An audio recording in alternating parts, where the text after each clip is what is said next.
and subscribe.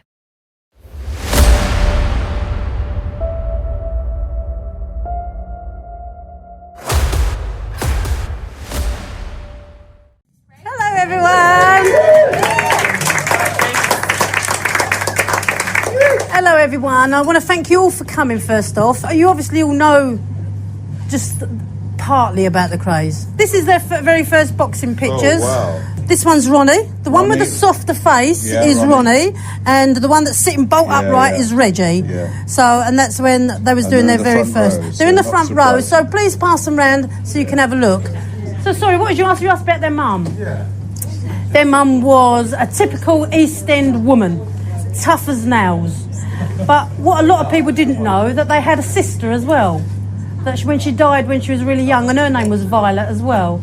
So there was Violet, the one that died, then there was Charlie Kray, and then there was the twins. What's your relationship with them? Oh, sorry, I should have said, shouldn't I? I was married to one of the Kray twins. I was married to Ronnie. And before you all say, yes, it was a schizophrenic homosexual murderer. So you got any more questions? Everybody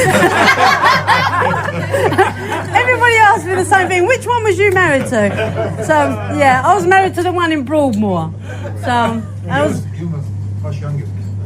Well, I'm nearly a pensioner. So, yeah, I was 20 years younger than Ronnie. This was their first mugshot. Yep, so this was their first mugshots, everybody. So we'll pass them round so you can have a look as well. Ronnie and Reggie. That's it, you got it. How did I get to know them? Well, I was actually in a prison visiting somebody in Gartree Prison in Leicester. Oh, was you? So I was on a visit and I was like just chatting and larking around and just as normal. And just this man came over to me and he just said, "You have got to marry Ronnie Kray." And I didn't even know who he was. Not Ronnie, I didn't know the man was talking to me, but it was Reggie. And from that moment on, he just worked really hard for me to go down to see Ronnie actually in Broadmoor. But I was like everyone else, really. You know, you think of someone who's in Broadmoor, they're going to be completely barking mad, where they jump on inside out and they're glassing upside down. But he wasn't like that at all. So that's how I come to meet him. Well, it took me a year before I went. So Reg kept saying, "I want you to go, I want you to go." It took me a year before I plucked up the courage, but I only went because it was the postal strike. And honestly, and Reggie had some letters that he wanted me to take down to Ronnie. So, and when I walked in there, out come this man who was exactly like you're going to see in the picture. Can I have that picture, Leo? He just looked like my bank manager, which was that one. So that's what he looked like when he came out in Broadmoor. So he wasn't mad all the time. He was only mad when his medication wasn't right. So please pass him around. Was he very volatile? Did he go up and down all the time? Was he? Well, people have asked me what was he like and to explain him in one word. And I suppose if I've got to explain it in one word, I'd say unpredictable. Yeah. And it's like a lot of people that has got that sort of schizophrenia. Most of the time it's just like talking to all of you, not saying that you got schizophrenia, but it was just like just talking to a normal person. Unless his medication wasn't level, then he was completely barking mad. Did he hear voices? I actually asked him what it was like, what schizophrenia was like, and he said the only way I can explain it is like it's like someone talking like you've got a loud radio on in your head, but then when they give you the medication, it's like that radio is being turned down, so you can hear it, but you're listening for it all the time. So that's when he was really in his madness. That's what he was like.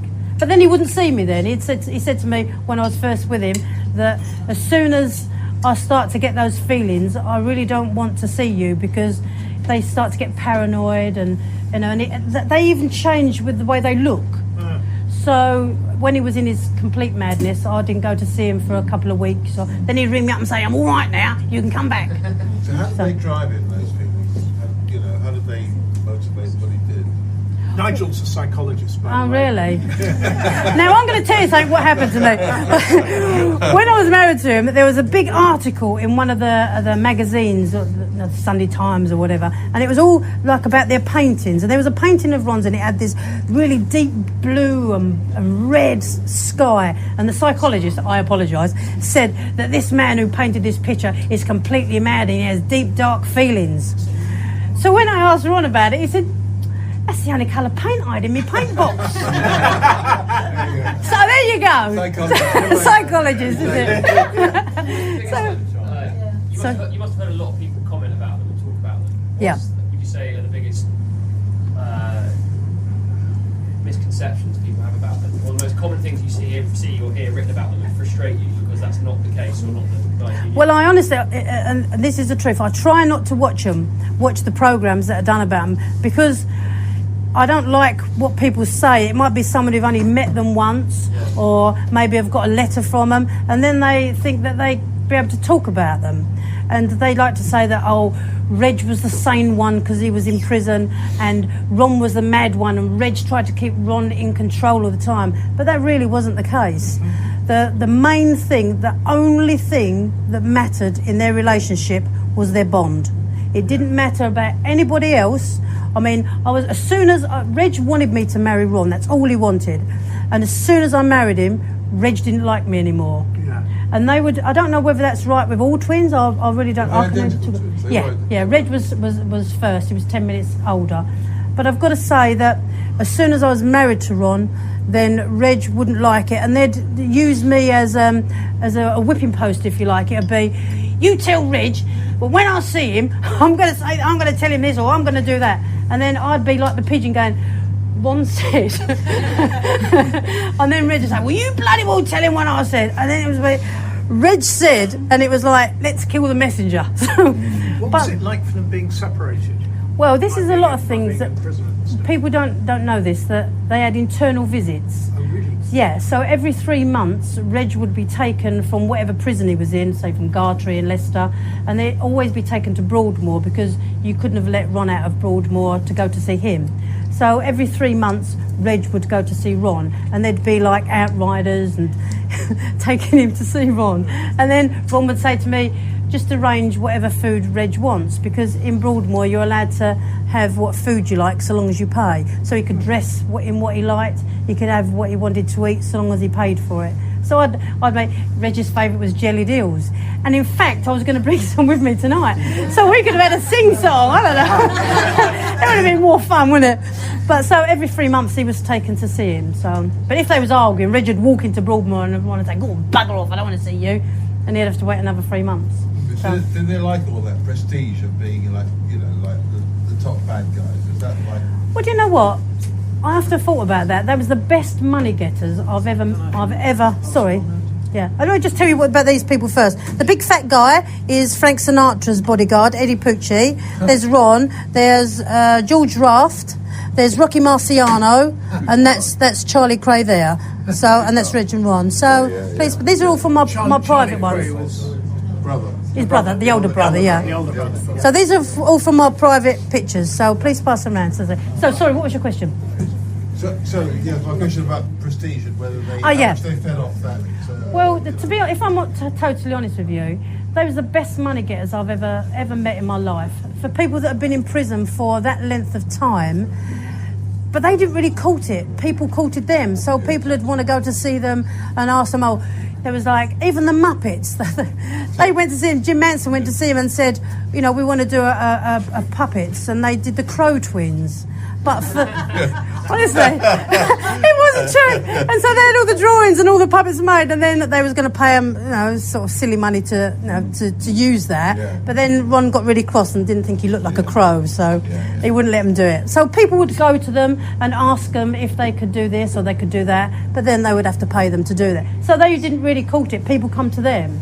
But they liked it, right? They loved it, especially Reg. Absolutely loved it. Ron was a little bit more shy. People expect him to be big men and brash and loud, but he was very, very shy, very quiet. One was deaf in one ear, one was deaf in the other ear. Did they ever try and escape? Well, there was an escape attempt, actually. I don't know if you've ever heard of a man called Arthur Thompson, who was a gangsters up in Glasgow, really huge, big gangsters, and they sent someone down to Springham from Parkhurst when they was in Parkhurst. But he was arrested, the guy was arrested at Euston Station with a gun. So, but if I'm honest with you, Ron was quite content where he was in Broadmoor. And he actually said to me that the thing is, once where he was locked away, he still had that mystique. I think that coming out into a completely different world probably would have, I don't know, he would. I don't think it would have lasted because of his medication anyway, but it's a completely different world 30 years on. How So- would they have survived in today's world? Well, in actual fact, the taxi driver asked me that on the way here. And I think that some men have that aura. They don't have to try to convince you that they're dangerous. They don't have to convince you, oh, I've done this, I've done that. With both of them, and especially Ronnie, they had that aura about them. I would argue with Reg and I'd say, you can bugger off, I'm not telling him that. But I would never say that to Ron, because Ron was so unpredictable, totally unpredictable, and that was what made him dangerous. So I think that if they came out into the world now, I think that because of his unpredictability, because of his madness, and because if you cross him he will kill you, then yeah, I think that he probably would have survived for a week and then he would have been back in Broadmoor, if I'm honest. Did they ever Probably express in any- Barclays making a lot of money. Yeah, probably. Sorry? Did they ever express any regret Well- to like an extent which you thought maybe this time they're going to change or anything like that? To be honest with you, when Ron asked me to marry him, and that was on the second visit when I went to see him, and it took me a year to agree. And when I agreed, and everyone knew that he sort of laid his hat, it's an old-fashioned saying, he laid his hat on me, and everybody knew that Ron had set his mind on marrying me, and that was it. And when I did agree after a year, he said to me, there's two things I want to say to you. You will always be known as Kate Kray. Doesn't matter who you marry or what happens in your life, you will always be known as that. And the second thing is never apologise or try to make excuses for my crime. I did it, I'm in prison, and I will take my punishment like a man. So I've never tried to sort of like say, oh, he was sorry, or he was mad, because he wasn't. He was just, he decided when they was in the East End in abject poverty, he set his mind on he was going there, to the Houses of Parliament.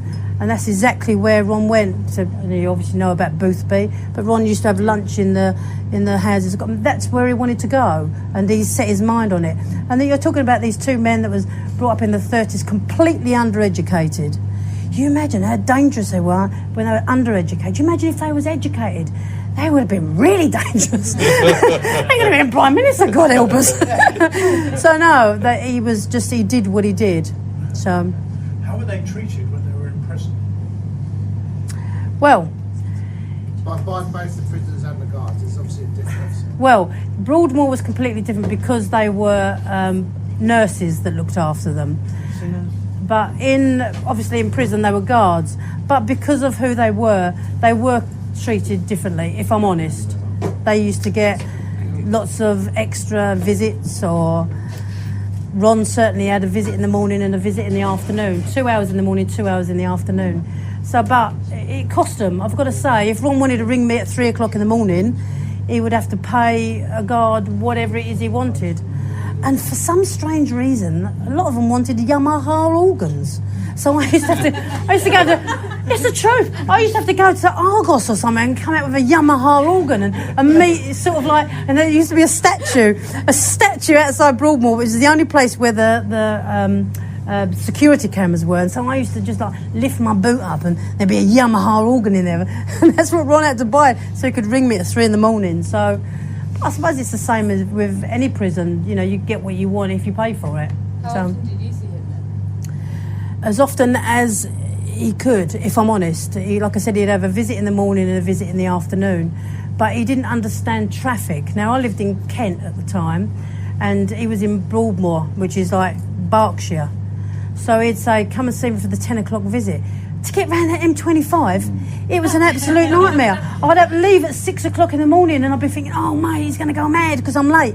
But he didn't understand if I was late. The traffic on the M25, it was like, what? What's the M25? So I used to go up to see him in the mornings and in the afternoons as often as he could, but he didn't really think about the distance, or I've got a life out here and I've got to earn money, I've got to pay my mortgage, and so he didn't really understand that. But I'd have like a phone call in the middle of the night, you've got to come and see me tomorrow. And then I'd rush up there at 10 o'clock, try to get through the traffic, and I'd go in there. And one day I walked in and he went, I had to see you. because I'm not going to eat beef anymore because of mad cow disease. I said, you're already bloody mad, you're in Broadmoor. He was like, and he went, oh yeah, that's all right then, I can eat beef. Crazy as a box of frogs sometimes. But he was like I said, very shy man, very funny man, very dangerous man. Very dangerous man. So what did you do? What did you do for him? Tell me what your relationship with him. How did that? He was homosexual. Stop it. How did that affect him? Right?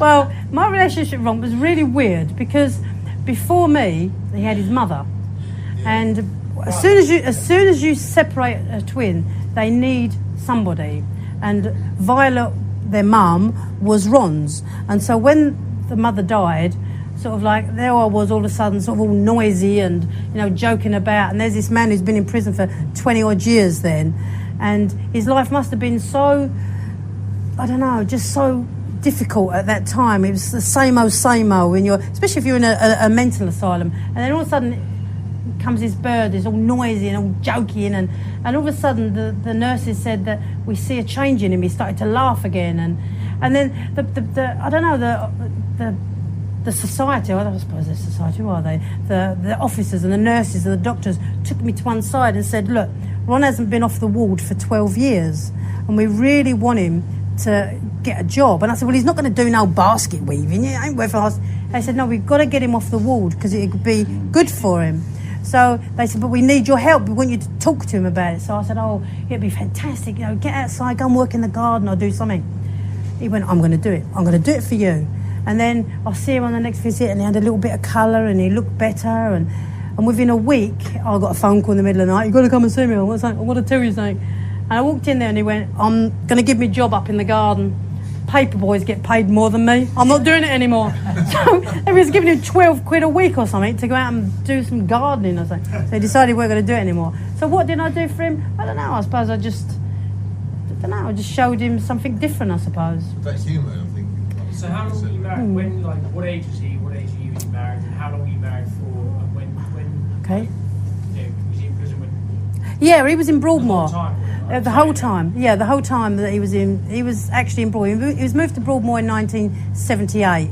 I went to see Ron, the first time I saw him was in 1986, at the time of the postal strike. We married in 89 and we divorced 4 months before he died. So he was... It was actually St Patrick's Day, 1995. So, right, but he had gone into this really dark madness and I hadn't seen him for a while. And it was very difficult. If you was married to a Kray twin, it's okay to say, yes, you're married to a Kray twin, but when you don't want to be married to that Kray twin anymore, you can't just say, do you know what, I want a divorce. It doesn't work like that, I'm afraid. Oh, no. What was Sorry? Reg's attitude? Well, I wasn't talking to him by then. I told him to bugger off. But it was Reg's attitude towards me. Well, he didn't like me from the moment I married him. So he found you for his brother, didn't he? yeah, he did. Yeah, but it was exactly the same when Reg married his wife, which was Frances, and Ron was really pleased. But then Ronnie was against it because all of a sudden you're coming into this relationship with these twins. So, and everything is on you. I couldn't even say it was madness, complete madness. And what was his attraction for you? Well, it was really weird because I'm often asked, why did you marry him? And that's a bloody good question. He was like, I don't know, I suppose, if I'm totally honest, when I very first met him, he wasn't what I expected at all. I expected him to be like Reg, but was into rap music and he'd wear tracksuits and he wasn't like that. He was exactly what you see in these pictures. He'd come out in a tailored suit and crocodile shoes, and he was very quiet. And if I stood up, he'd stand up, or he'd put my coat up for me, and he'd pour my tea. He was a complete gentleman. And was I flattered at first? I think I probably was, but that soon went. Because before I was married to him, he'd ask me to do things, but as soon as I was married to him, he'd tell me to do things. And then it became difficult. You know, you'd come to see me tomorrow, but I can't, I've got to go to work, I've got to do something. You've got to go and see him. And then it got very difficult because of the Reg situation as well. So I'm just trying to tell you honestly how it was. It wasn't really good. it was quite hard. I had a nervous breakdown within a year of being married to him, and I am the strongest person ever. But it was very Were you difficult. Threatened by? Well, I mean, did he say, could he do something to you? Well, you would never argue with Ron. He would just look at you. You would never argue with him. You know, you'd argue with your boyfriend or your husband or whatever, but you wouldn't. You'd just look at him and you'd know. And he'd say to me, you know, I'll get one of the chaps to sort you out. And I go, you can't. They all love me. They all really like me. You can't do that. And then it was like, but someone could come out of Broadmoor, someone on home leave, and they all loved him in Broadmoor. Do you think they chose to be gangsters, or was it inevitable given where they came from?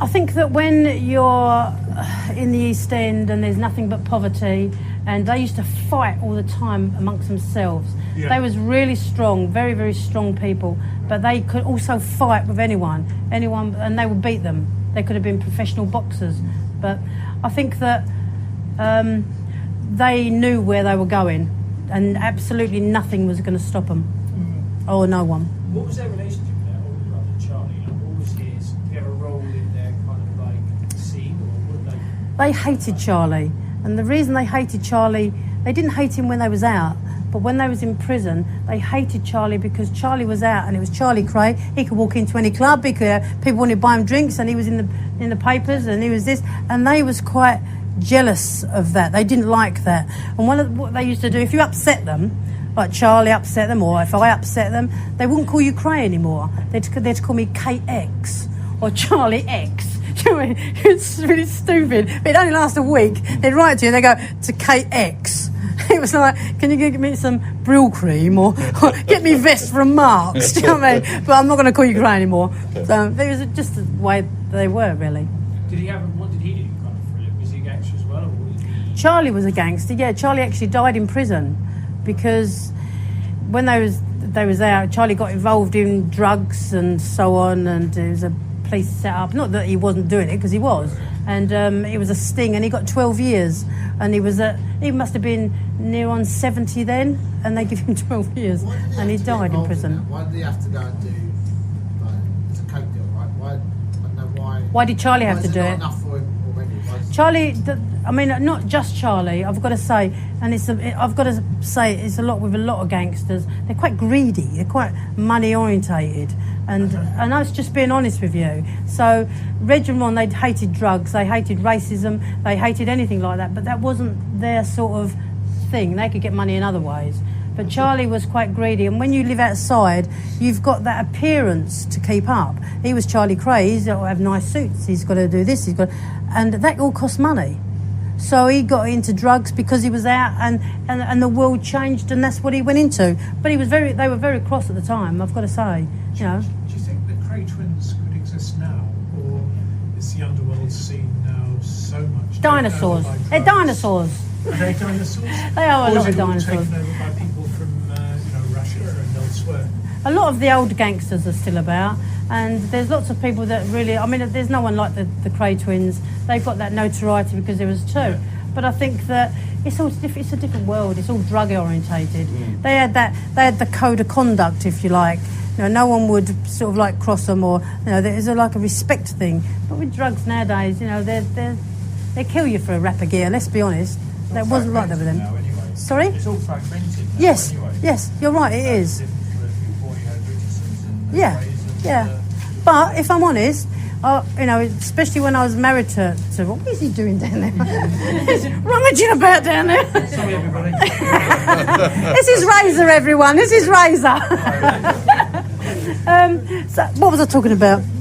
So yeah, when you're a Kray, when I was married to Ron and when they was alive, I would be asked to go to different things, and it was always wanted to say, oh, you got to make sure you've got people to take you, like Razor.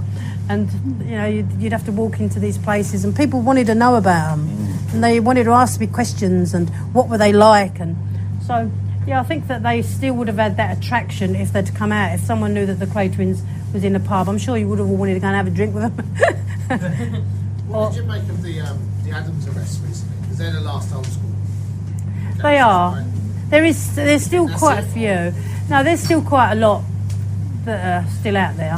They just don't like to court the publicity, if I'm honest, because of the publicity that actually got Reg and Ron nicked, wasn't it? So, But the Krays, they like publicity, right? well, the whole thing about it is with Reg and Ron, if I'm honest, they did what they did, but they got too close to the establishment, and that's the truth of it. Ron got involved with the PR. That's why I said they ended up there. Don't Boothby, Boothby. yeah, and he had a relationship with Ron, and he had a relationship with Ron, and then it sort of like all got quite bad. And there's a man called Johnny Bindon, and I don't know if you know who Johnny Bindon is. He was a gangster that he ended up with Princess Margaret. Well, he was Ron's friend as well. So not only did they get into the Houses of Commons, they also got as far as royalty with it, because they had a club in Knightsbridge called Esmeralda's Barn, and everybody courted them. They was like friends with Frank Sinatra and Rocky Marciano, like you've seen the pictures, Sonny Liston, Joe Louis. They all used to want to be around the Krays, and they got too far into the establishment. And Ron, wanted to do what he wanted to do, and he shot Cornell, but he wasn't arrested for quite a while because of their connections. But then they got too far in, and those connections was what buried them. That's what they told me. Why was that? How did the connections bury them? Because they got too far in. You can't sort of like be in a club and there's like Lord Boothby and so on, and then go down the East End and shoot someone in the head. You can't do that for political reasons. Yeah. And Lord Boothby actually took Lord Boothby. That's it. No, well, that's what they thought.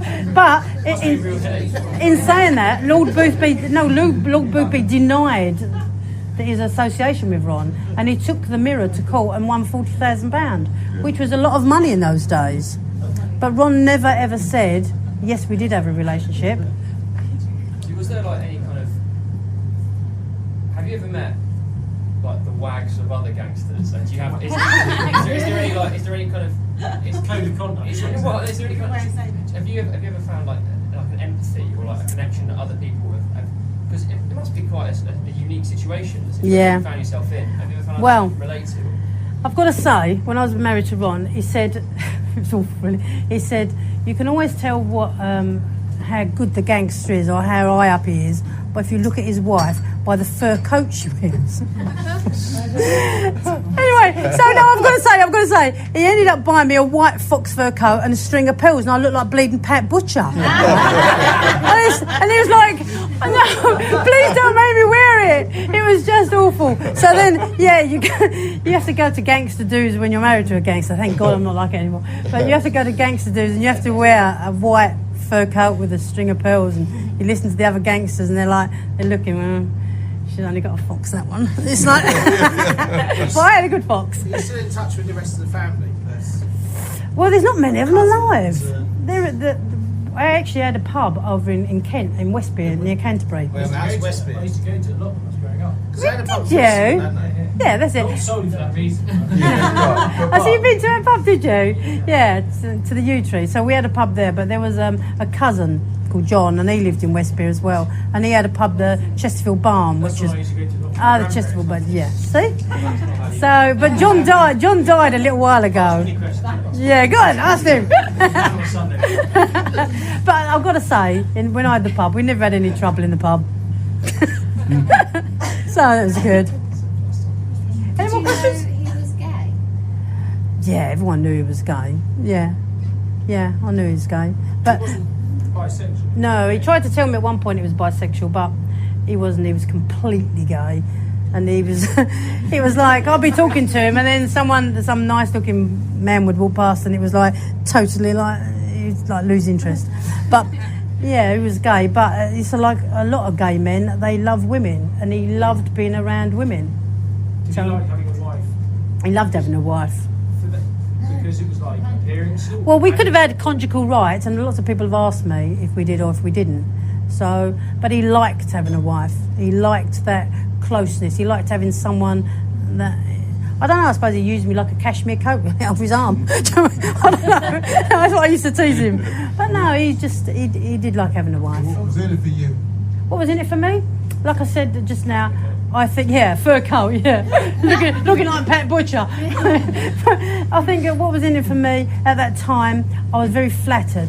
I'd sort of gone into this man, and I was and he wanted to marry me, and I was flattered.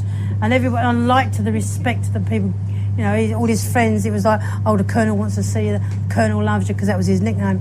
And I liked that at first, but like I said, it wasn't. All of a sudden, on a personal note, it became I lost me in amongst all of that, because I was never, as soon as I was married to him, I was never introduced as Kate anymore. I was always introduced as, oh, this is Kate Kray, wife of. I was never introduced as just Kate from Kent anymore. So it was very difficult. But what was in it for me? I liked it at first, if I'm honest. What did your family think? Well, when he asked me to marry him and I agreed after a year, I went to see my dad, and he was mowing the lawn. He was a paddy. He was mowing the lawn. And I said, I've got something to tell you, Dad. And he stopped mowing the lawn and looked at me, and I went, I'm marrying Ronnie Kray. And he looked at me and he went, oh, just carried on mowing the lawn. But the funny thing about it was, because my dad, he really couldn't remember things, my dad, and he knew like Jack the Hat, and he knew all that sort of thing, and he always used to say, you're going to go and see that Jack the Hat fella, and he used to call Ron Jack the Hat. How bad is that? He used to call him Jack the Hat. You're going to see that Jack the Hat fella, you're marrying that Jack the Hat. I was like, it's not Jack the Hat. Oh yeah. What was it like after the Krays had gone for you? Well, for me, it was very difficult. I actually heard that Ron had died on the radio, because he'd rung me a day or so before, and he went, listen, I'm really not well. Will you go and get me some Brill cream and get me some bits and pieces? I knew the things that he wanted. And he said, please come and see me. But by that time, I'd gone, we're divorced now. I don't want to be drawn back into this web anymore. And he said, please, just go and get me my stuff. I said, okay, I'll go and get the stuff. So anyway, I was in Spa, would you believe? I was in a Spa, and I was getting his Brill cream and all his bits, and it came on the radio that Ron had died. Oh. So it was just a shock me to my boots, because I'd been with him for 10 years by then. So, yeah. Did you still work there then, when you were divorced? Work where? At Broadmoor. Were you No, still there? no, I didn't work at Oh, I Broadmoor. thought you did. No, I just used to go and see him every day. Yeah. I do talk a lot, sorry. Did you Every get day. married in prison? Yeah, I married him in Broadmoor. Well, it wasn't prison, I suppose. It was a Broadmoor. hospital, of course. It was really weird, because they said when he asked me, I had to go, you can't just go into Broadmoor. People say, oh, you married him for money, you married him for his name. But it's not as easy. You just can't walk into Broadmoor and think, I think I'll marry him. That doesn't work like that, because they're patients, and and the people that look after them have got a duty of care. So when I said, after a year, yes, I will marry you, then that's when everything started. You had to go and see psychologists, you had to go and see his teams and the governors, you had to be checked for security and your motives, your reasons. It wasn't as easy. So, yeah, and we ended up getting married in Broadmoor. What was their relationship with the Richardsons? Well, actually, Charlie Richardson went to see Ronnie in Broadmoor. Once it had all died down, all the nonsense, they'd been in prison for a while, Charlie went to see him in Broadmoor, so it was They were good. like exact contemporaries, right? Yeah. Who was, out of all the guys you wrote about, who was the biggest nutter? Ronnie Kray. Roy Shaw. Pretty boy Roy Shaw. Yeah, I wrote his book. Yeah, I know. Yeah. Did you like it? Did you like it? Years ago now, eh? Yeah, 10 years ago. Yeah, I think it's more than that, actually. Yeah, but actually, Roy was in Broadmoor before Ron. So, and Ron was out at the time, and he went to see Roy Shaw in Broadmoor. So, yeah. What about Mad Frankie Fraser? Was he mad? Was he mad? Only now and then. I think he must be 90 now, so he's only a little bit mad. He's still involved though, right? He's still, Yeah, He does tours and stuff. yeah, he does. Yeah, I think it's stopped now. Yeah, we're almost there. Oh, we were there. Now, should we all get the old Pearly King and Queen things out and think maybe it's because I'm a Londoner or something? Have you really not bought any jelly deal? No, I did. They told me not to. They told me not to. You get. Well, yeah, I hope you've enjoyed it, and I haven't bored you too much. Woo! Thank you. Yeah, of course you can, Julie.